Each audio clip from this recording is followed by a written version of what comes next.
These are the 5 things that, according to St. John Paul II, are stopping the family prayers of Catholic women from reaching heaven.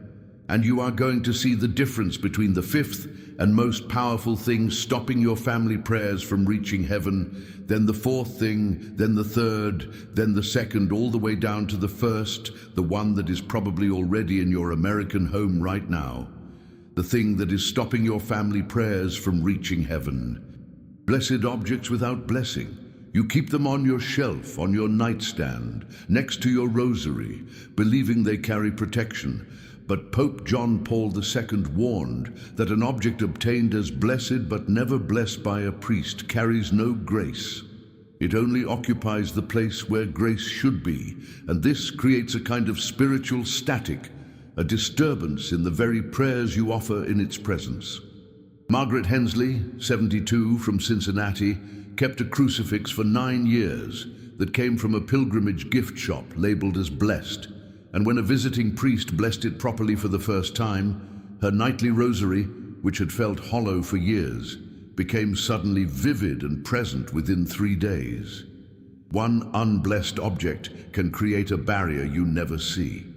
Later in this video, we have the 3rd thing stopping your family prayers from reaching heaven, the 4th thing stopping your family prayers from reaching heaven, and the 5th and most powerful thing stopping your family prayers from reaching heaven, according to St. John Paul II.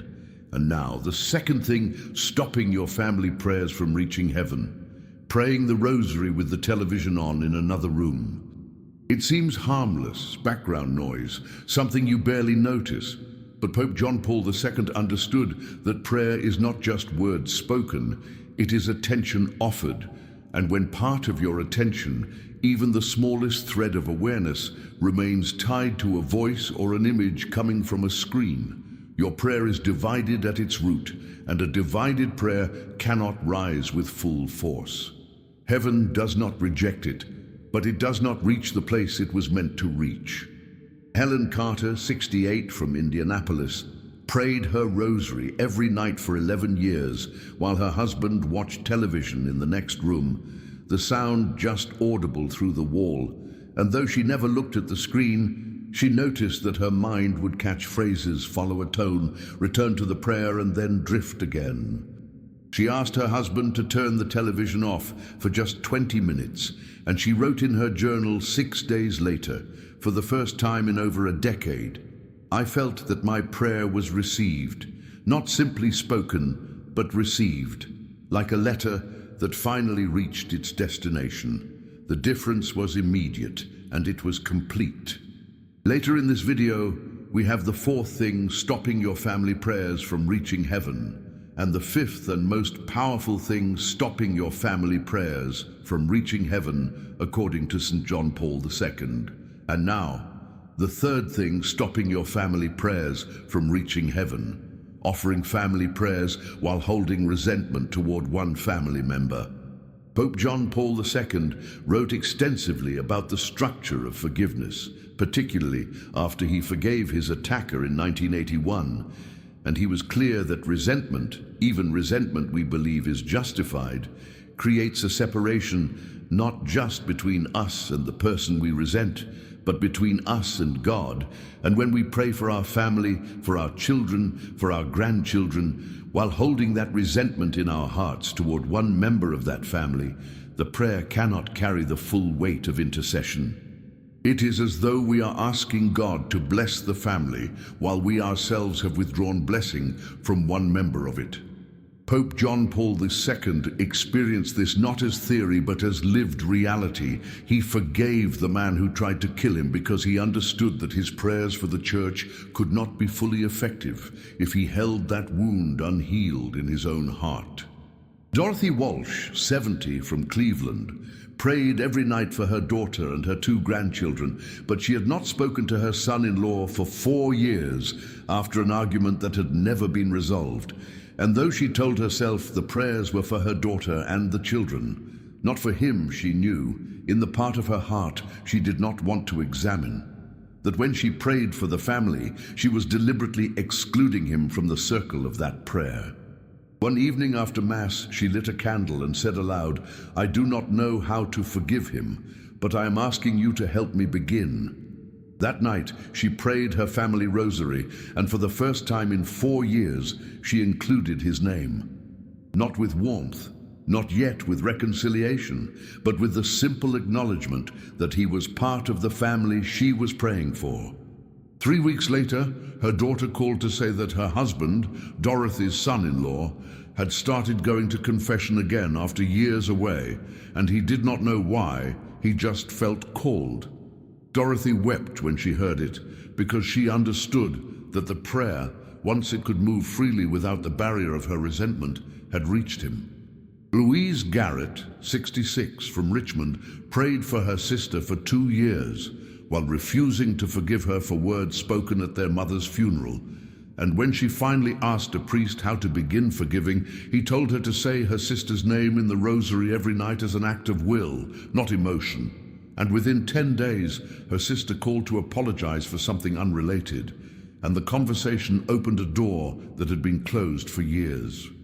If one prayer in your home is blocked by resentment, every prayer in that home is weakened, because the heart that offers them is divided.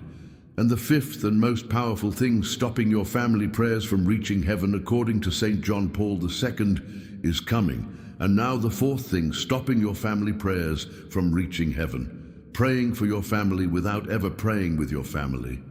This is the thing that Pope John Paul II spoke about with the greatest urgency when he addressed families, and it is the thing that American Catholic families have lost almost completely, not through malice, not through faithlessness, but through the quiet disintegration of shared prayer in the home. He wrote in his apostolic exhortation, Familiaris Consortio, that the family that prays together is a family that remains together, not as sentiment, but as theological reality, because prayer offered together creates a bond in the supernatural order that no other activity can create. When you pray for your family, you are interceding on their behalf before God, and this is powerful. But when you pray with your family, you are standing together before God, and this creates a different kind of protection, a different kind of grace. Pope John Paul II knew this because he himself grew up in a home where his father led family prayer every night. And even after his mother died and his brother died, and it was only the two of them, his father and himself, they prayed the rosary together in the evenings. And Pope John Paul II later said that those prayers formed the foundation of his entire priesthood. He did not say the prayers his father offered for him. He said the prayers they offered together.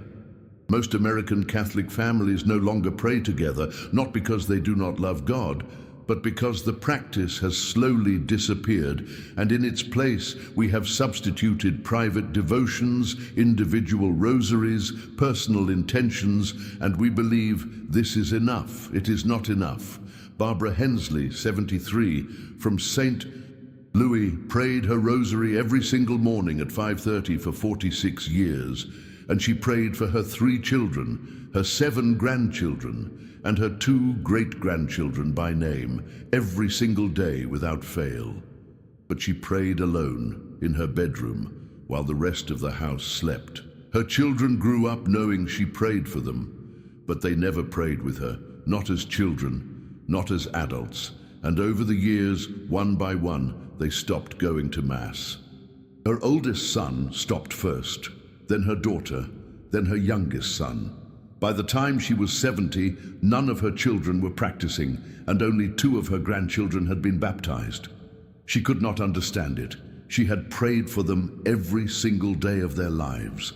She had offered masses for them, novenas for them. She had sacrificed, she had fasted, and still they drifted further from the church.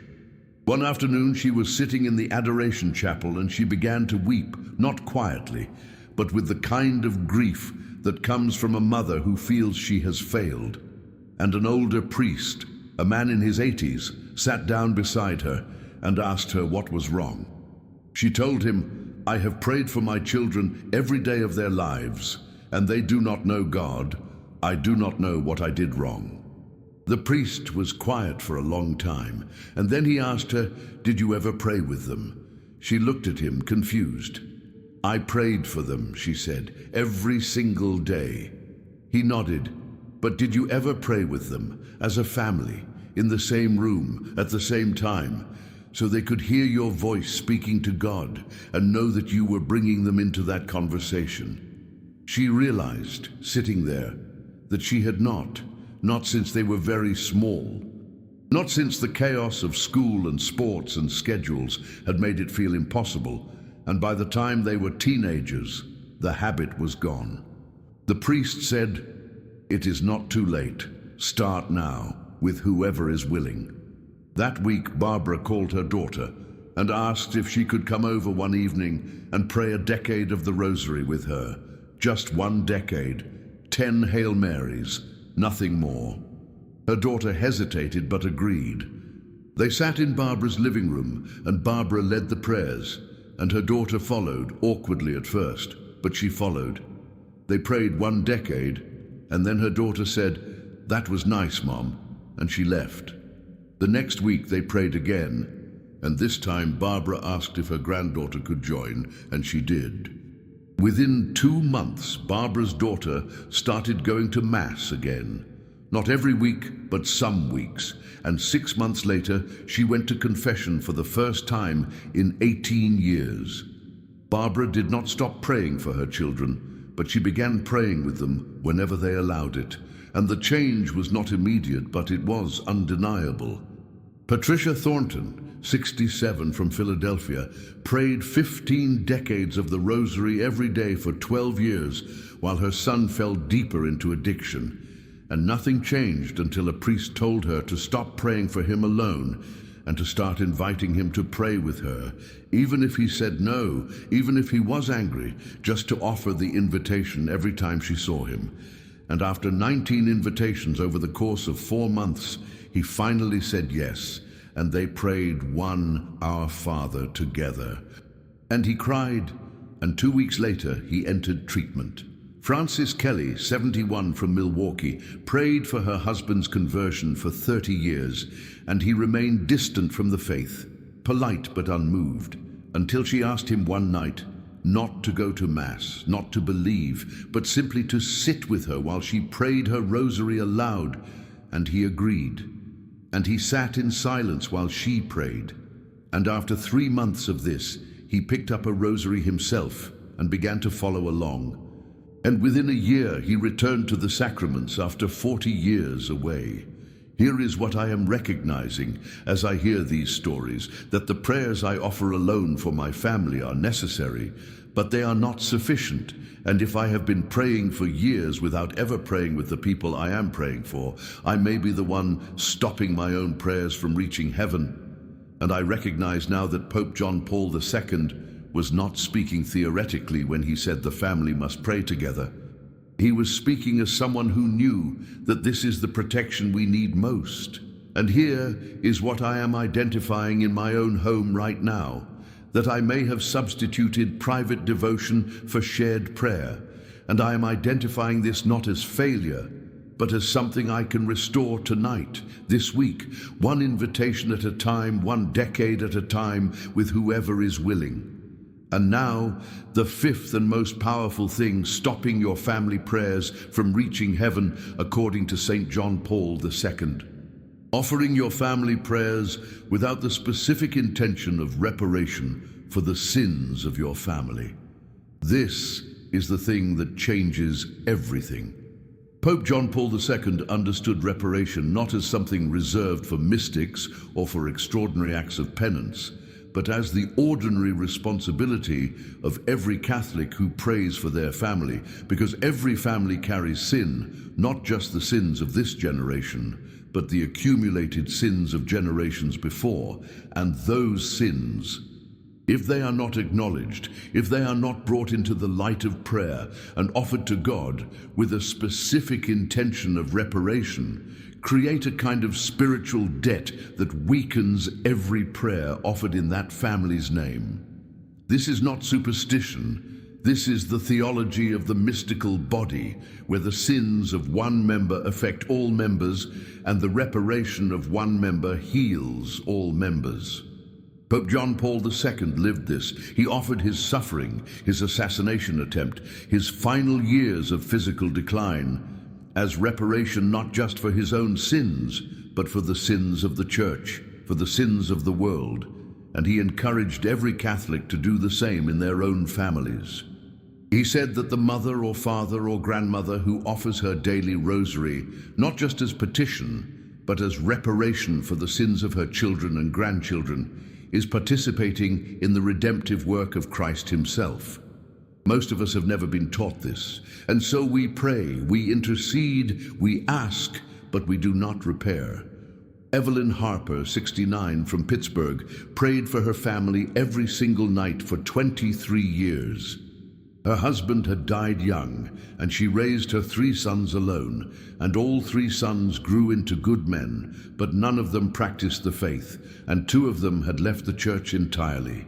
She prayed for their return, she prayed for their protection, she prayed for their marriages and their children. And she never stopped, but the prayers felt like they were hitting a wall, like something was blocking them before they could reach heaven. She could not name it, but she felt it. A heaviness, a resistance.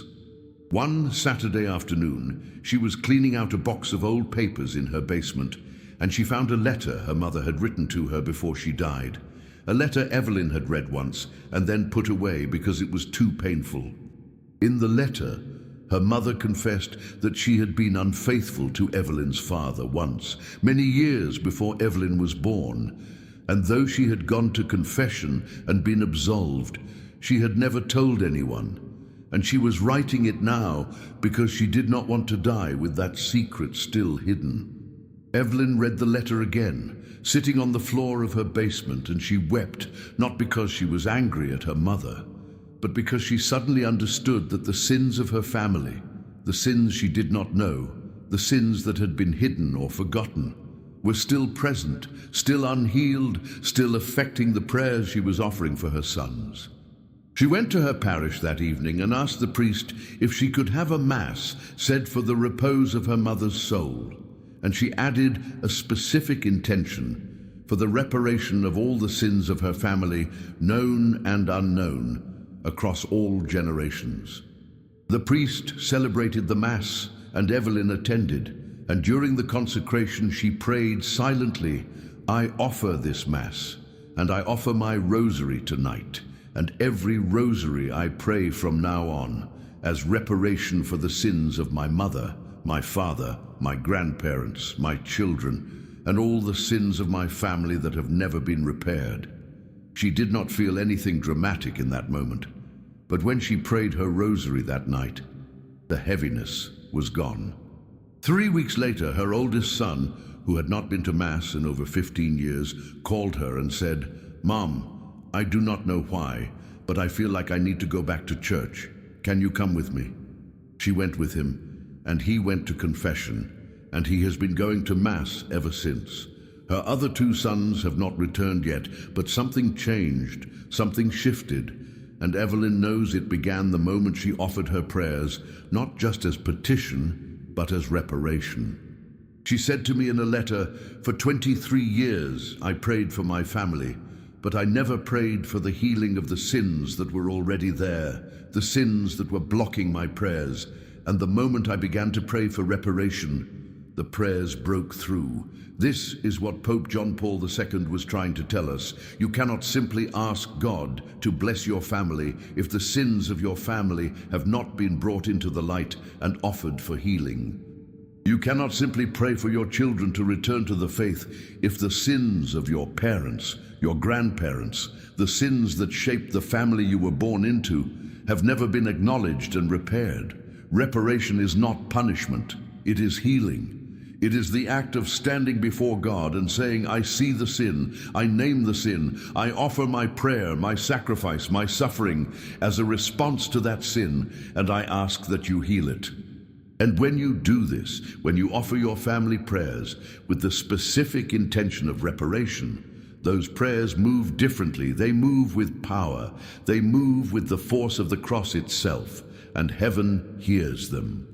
The book of James chapter 5 verse 16 says, The prayer of a righteous person has great power as it is working. This is reparation, the prayer that works not just for blessing, but for healing, for restoration, for the sins that are blocking every other prayer you offer. You can begin this tonight. You can verify right now whether you have been praying for your family or praying for the healing of your family. The first thing, stopping your family prayers, the blessed object without blessing. Go to your bedroom, your living room, anywhere you keep religious objects, and check them. Bring them to your parish priest this week and ask him to bless them properly. The second thing, stopping your family prayers, the television or noise during your rosary, turn it off tonight. Create 20 minutes of complete silence and pray your rosary in that silence with full attention. The third thing, stopping your family prayers, resentment toward one family member. Say their name in your rosary tonight, just their name as an act of will, and ask God to begin the work of forgiveness in your heart. The fourth thing, stopping your family prayers, praying for your family without ever praying with them. Invite one person, your spouse, your child, your grandchild, to pray 1 decade with you this week, just one, and begin the restoration of shared prayer in your home. The fifth and most powerful thing, stopping your family prayers, offering your prayers without the intention of reparation. Add this intention to your rosary tonight. Say before you begin, I offer this rosary as reparation for all the sins of my family, known and unknown, and ask your priest to offer a mass for that same intention. Pope John Paul II prayed his rosary every single day with the intention of reparation for the church, for the world, for the sins he saw and the sins he did not see, and he encouraged every Catholic to do the same in their own families, because he understood that this is how prayers break through. This is how families are healed. Tonight, before you sleep, verify whether you have ever offered your family prayers with the specific intention of reparation for the sins of your family. Not vaguely, not as part of a general intention, but specifically, naming it aloud. I offer this prayer as reparation for the sins of my family, the sins I know and the sins I do not know, the sins of this generation and the generations before.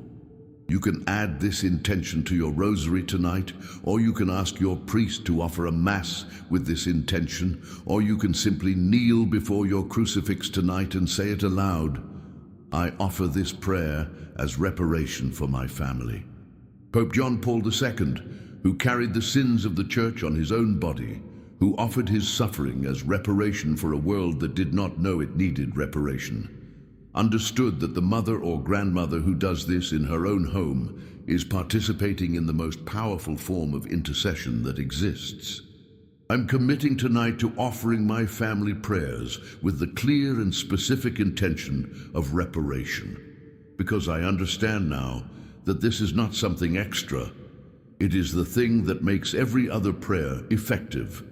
If you know a woman in your parish who has been praying for her children or grandchildren for years and cannot understand why nothing seems to change, someone whose prayers feel blocked, someone whose family continues to drift further from the faith, no matter how much she prays, share this video with her tonight, because she deserves to know that the 5 things stopping her family prayers from reaching heaven are not mysterious. They are specific, they are identifiable, and they can be removed. If you know a daughter or granddaughter whose home has religious objects that have never been blessed, or who prays her rosary while the television is on, or who is holding resentment she believes is justified, she needs to see this, because Pope John Paul II documented these dangers not as theory, but as the lived experience of families whose prayers were restored the moment these things were identified and corrected. If you know a friend whose family no longer prays together, whose children have left the church, whose prayers feel like they are not being heard, share this video with her, because what she is about to learn is not something most Catholics have ever been taught, and it will change the way she prays tonight. Sharing this is not promotion, it is protection. It is the act of handing someone the key to the barrier they have been praying against for years without knowing it was there. May the Father, the Son, and the Holy Spirit bless your home and remove every barrier that has been stopping your family prayers from reaching heaven. And may you act tonight on what you have received. May St. John Paul II, who prayed through suffering, through silence, through the weight of the church and the world, intercede for you and your family as you begin tonight to offer your prayers with the intention of reparation. When these 5 things are removed, your prayers move with the force they were always meant to carry. The family that prays together with attention, with forgiveness, with reparation, and with the full blessing of God is a family that heaven hears.